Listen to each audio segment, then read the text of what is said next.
تبارك الذي بيده الملك وهو على كل شيء قدير، الذي خلق الموت والحياة ليبلوكم أيكم أحسن عملا وهو العزيز الغفور، الذي خلق سبع سماوات طباقا ما ترى في خلق الرحمن من تفاوت وارجع البصر هل ترى من فطور ثم ارجع البصر ترى ينقلب إليك البصر خاسئا وحسيرا ولقد زينا السماء الدنيا بمصابيح وجعلناها رجوما للشياطين وأعتدنا لهم عذاب السعير وللذين كفروا بربهم عذاب جهنم وبئس المصير إذا ألقوا فيها سمعوا لها شيئا وهي تفور تكاد تزول غيظا كلما ألقي فيها فوج سألا خزنتها لم يأتكم نذير قالوا بلى قد جاءنا نذير فكذبنا وكلما نزل الله من شيء أنتم لا في ضلال كبير وقالوا لو كنا نسمع ونعقل ما كنا في أصحاب السعير فاعترفوا بذنبهم فسحقا لأصحاب السعير إن الذين يخشون ربهم بالغيب لهم مغفرة وأجر كبير وأسروا قولكم أو اجهروا به إنه عليم بذات الصدور ألا يعلم من خلق وهو اللطيف الخبير والذي جعل لكم الأرض ذللا فامشوا في مناكبها وكلوا من رزقه إليه النشور أأمنتم من في السماء يخسفكم الأرض فإذا هي تمور أم أمنتم من في السماء أن يرسل عليكم حاصبا فستعلمون كيف نذير ولقد كذب الذين من قبل فكيف كان نكير أولم يروا إلى الطير فوقهم صافات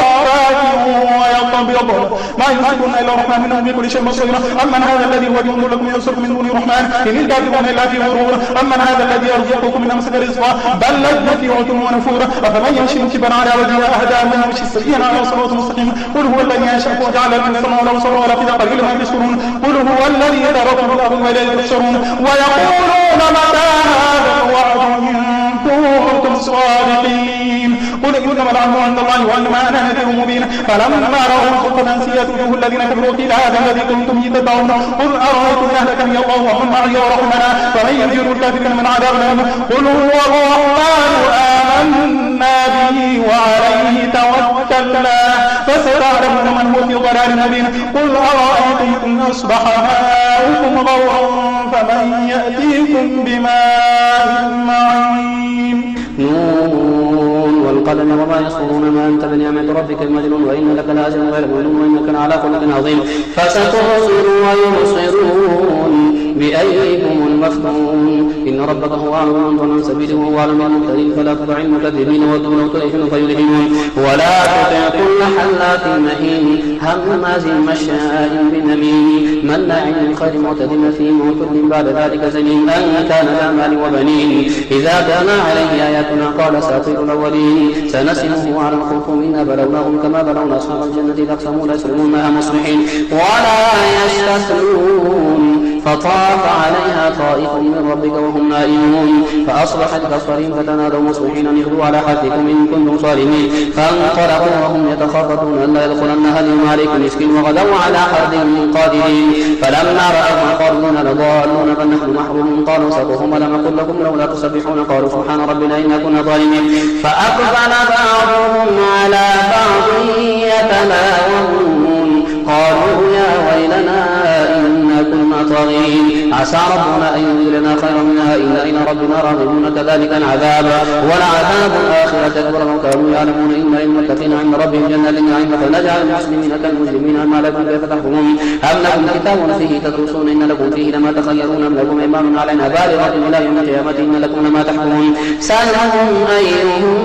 بذلك زعيم أم لهم شركاء فليأتوا بشركائهم إن كانوا صادقين يوم يكشف عن ساق ويدعون إلى السجود فلا يستطيعون خاشعة أبصارهم ترهقهم ذلة وقد كانوا يدعون إلى السجود وهم سالمون فذرني ومن يكذب بهذا الحديث نستدرجهم من حيث لا يعلمون وأملي لهم إن كيدي متين أم تسألهم أجرا فهم من مغرم مثقلون ما عندهم الغيب فهم يكتبون فاصبر لحكم ربك ولا تكن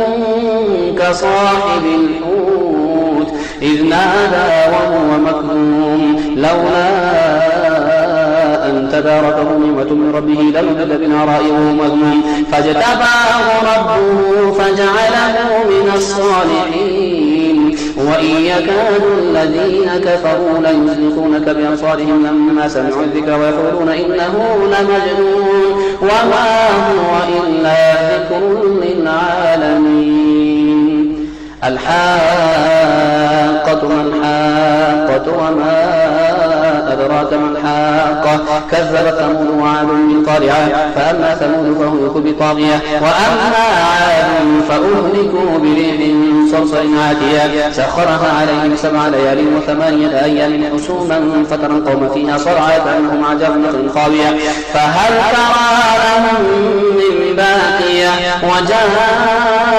فرعون ومن قبله والمؤتفكات من خاطئة فعصوا رسول ربهم فأخذهم أخذة رابية إن لما طغى الماء حملناكم في الجارية لنجعلها لكم تذكرة وتعيها أذن واعية فإذا نفخ في الصور نفخة واحدة وحملت الأرض والجبال فدكتا دكة واحدة فيومئذ وقعت الواقعة وانشقت السماء فهي يومئذ واهية والملك على أرجائها ويحمل عرش ربك فوقهم يومئذ 8 يومئذ تعرضون لا تخفى منكم خافية فأما من أوتي كتابه بيمينه فيقول هاؤم اقرءوا كتابيه إني ظننت أني ملاق حسابيه فهو في عيشة راضية في جنة عالية قطوفها دانية كلوا واشربوا هنيئا بما أسلفتم في الأيام الخالية وأما من أوتي كتابه بشماله فيقول يا ليتني لم أوت كتابيه ولم أدر ما حسابيه يا ليتها كانت القاضية ما أغنى عني ماليه هلك عني سلطانيه خذوه فغلوه ثم الجحيم صلوه ثم في سلسلة ذرعها 70 ذراعا فاسلكوه إنه كان لا يؤمن بالله العظيم ولا يحض على طعام المسكين فليس له اليوم هاهنا حميم ولا طعام إلا من غسلين لا يأكله إلا الخاطئون فلا أقسم بما تبصرون وما لا تبصرون إنه لقول رسول كريم وما هو بقول شاعر قليلا ما تؤمنون ولا بقول كاهن قليلا ما تذكرون تنزيل من رب العالمين ولا تقول علينا بعض الأقاويل لأخذنا منه باليمين ثم لقطعنا منه الوتين فما منكم من أحد عنه حاجزين وإنه لتذكرة للمتقين وإنا لنعلم أن منكم مكذبين وإنه لحسرة على الكافرين وإنه لحق اليقين فسبح باسم ربك العظيم سأل سائل بعذاب واقع للكافرين ليس له دافع من الله ذي المعارج تعرض الملائكة والروح إليه في يوم كان مقداره 50,000 سنة فاصبر صبرا جميلا إنهم يرونه بعيدا ونراه قريبا يوم تكون السماء كالمهل وتكون الجبال كالعهن ولا يسأل حميم حميما يبصرونهم يود المجرم لو يفتدي من عذاب يومئذ ببنيه وصاحبته وأخيه وفصيلته التي تؤميه ومن في الأرض جميعا ثم ينجيه كلا إنها لظى نزاعة للشوى ومن أدبر وتولى وجمع فأوعى إن الإنسان خلق هلوعا إذا مسه الشر جزوعا وإذا مسه الخير منوعا إن المصلين الذين هم على صلاتهم دائمون والذين في أموالهم حق معلوم للسائل والمحروم والذين يصدقون بيوم الدين والذين هم من عذاب ربهم مشفقون إن عذاب ربهم غير مأمون والذين هم لفروجهم حافظون إلا على أزواجهم أو ما ملكت أيمانهم فإنهم غير ملومين فمن ابتغى وراء ذلك فأولئك هم العادون والذين هم لأماناتهم وعهدهم راعون والذين هم بشهاداتهم قائمون والذين هم على صلاتهم يحافظون أولئك في جنات مكرمون فما للذين كفروا قبلك مهطعين عن اليمين وعن الشمال عزين أيطمع كل امرئ منهم أن يدخل جنة نعيم كلا إنا خلقناهم مما يعلمون فلا أقسم برب المشارق والمغارب إنا لقادرون على أن نبدل خيرا منهم وما نحن بمسبوقين فذرهم يخوضوا ويلعبوا حتى يلاقوا يومهم الذي يوعدون يوم يخرجون من الأجداث سراعا كأنهم إلى نصب يوفضون خاشعة أبصارهم ترهقهم ذلة ذلك اليوم الذي كانوا يوعدون إنا أرسلنا نوحا إلى قومه أن أنذر قومك من قبل أن يأتيهم عذاب أليم قال يا قوم إني لكم نذير مبين أن اعبدوا الله واتقوه وأطيعون يغفر لكم من ذنوبكم ويؤخركم إلى أجل مسمى إن أجل الله إذا جاء لا يؤخر لو كنتم تعلمون قال رب إني دعوت قومي ليلا ونهارا فلم يزدهم دعائي إلا فرارا وإني كلما دعوتهم لتغفر لهم جعلوا أصابعهم في آذانهم واستغشوا ثيابهم وأصروا واستكبروا استكبارا ثم إني دعوتهم جهارا ثم إني أعلنت لهم وأسررت لهم إسرارا فقلت استغفروا ربكم إنه كان غفارا يرسل السماء عليكم مدرارا ويمددكم بأموال وبنين ويجعل لكم جنات ويجعل لكم أنهارا ما لكم لا ترجون لله وقارا وقد خلقكم أطوارا ألم تروا كيف خلق الله 7 سماوات طباقا وجعل القمر فيهن نورا وجعل الشمس سراجا والله أنبتكم من الأرض نباتا ثم يعيدكم فيها ويخرجكم إخراجا والله جعل لكم الأرض بساطا لتسلكوا منها سبلا فجاجا قال نوح رب إنهم عصوني واتبعوا من لم يزده ماله وولده إلا خسارا ومكروا مكرا كبارا وقالوا لا تذرن آلهتكم ولا تذرن ودا ولا سواعا ولا يغوث ويعوق ونسرا وقد أضلوا كثيرا ولا تزد الظالمين إلا ضلالا مما خطيئاتهم أغرقوا فأدخلوا نارا فلم يجدوا لهم من دون الله أنصارا وقال نوح رب لا تذر على الأرض من الكافرين ديارا إنك إن تذرهم يضلوا عبادك ولا يلدوا إلا فاجرا كفارا رب اغفر لي ولوالدي ولمن دخل بيتي مؤمنا وللمؤمنين والمؤمنات ولا تزد الظالمين إلا تبارا قل أوحي إلي أنه استمع نفر من الجن فقالوا إنا سمعنا قرآنا عجبا يهدي إلى الرشد فآمنا به ولن نشرك بربنا أحدا وأنه تعالى جد ربنا ما اتخذ صاحبة ولا ولدا وأنه كان يقول سفيهنا على الله شططا وأنا ظننا أن تقول الإنس والجن على الله كذبا وأنه كان رجال من الإنس يعوذون برجال من الجن فزادوهم رهقا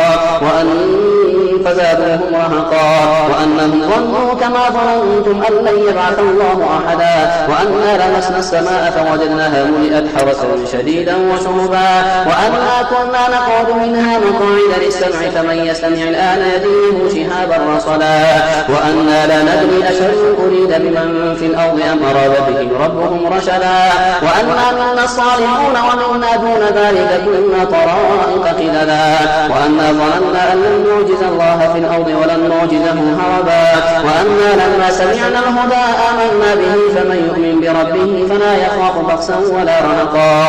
وأنا لما سمعنا الهدى آمنا به فمن يؤمن بربه فلا يخاف بخسا ولا رهقا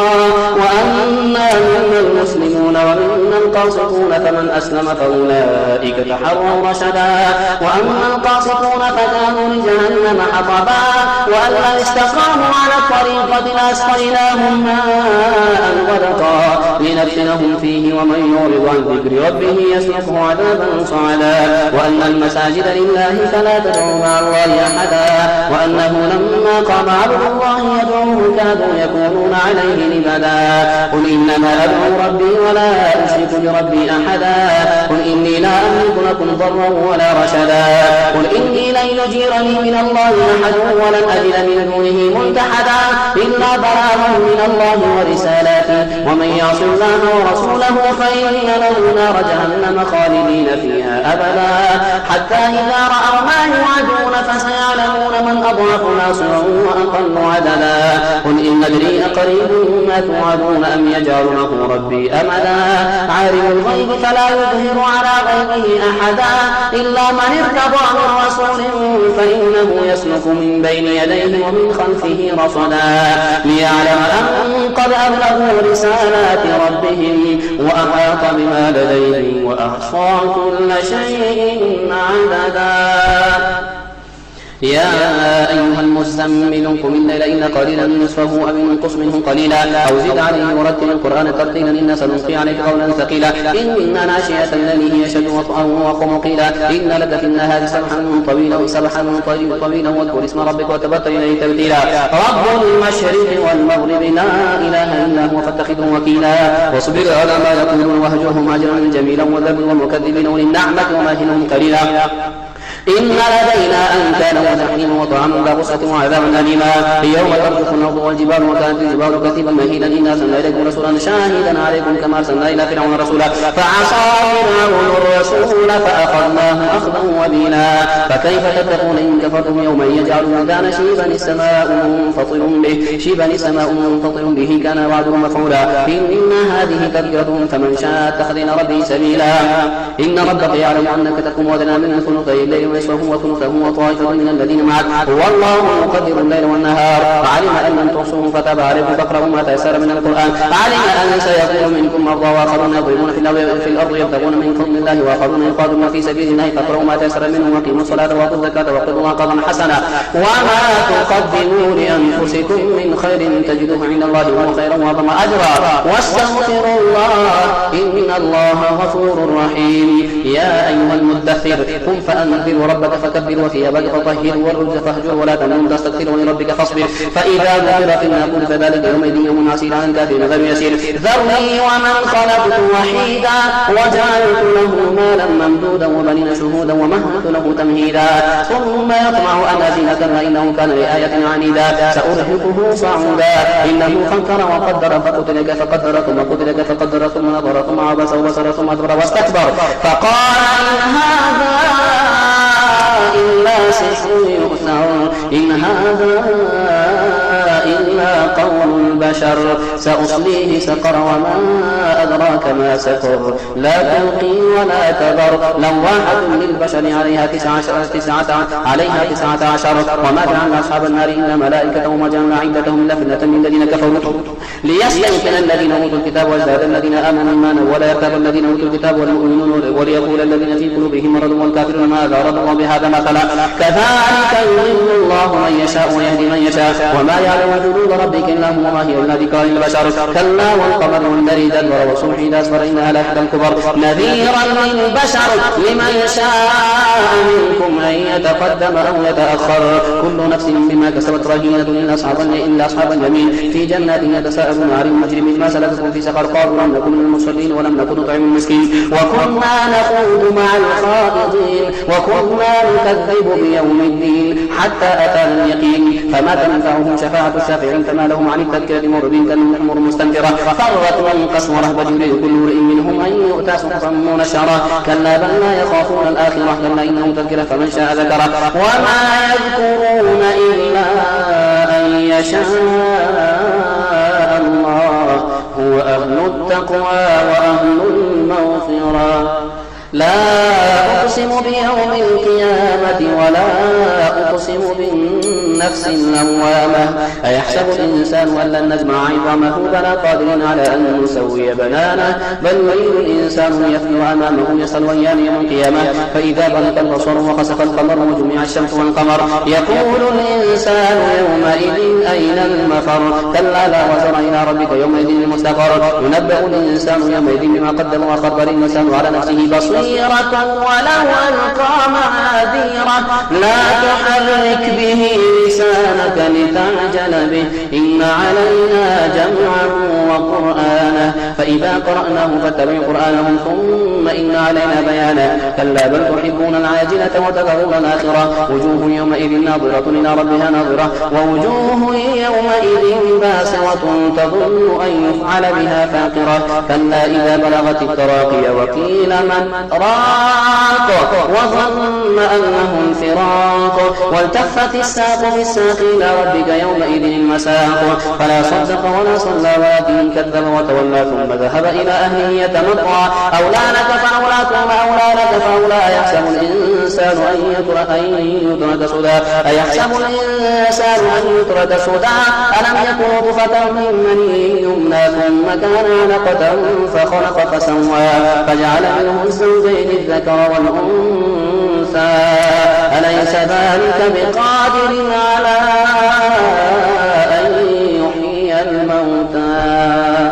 هل أتى على الإنسان حين من الدهر لم يكن شيئا مذكورا إنا خلقنا الإنسان من نطفة أمشاج نبتليه فجعلناه سميعا بصيرا إنا هديناه السبيل إما شاكرا وإما كفورا إنا أعتدنا للكافرين سلاسل وأغلالا وسعيرا إن الأبرار يشربون من كأس كان مزاجها كافورا عينا يشرب بها عباد الله يفجرونها تفجيرا يوفون بالنذر ويخافون يوما كان شره مستطيرا ويطعمون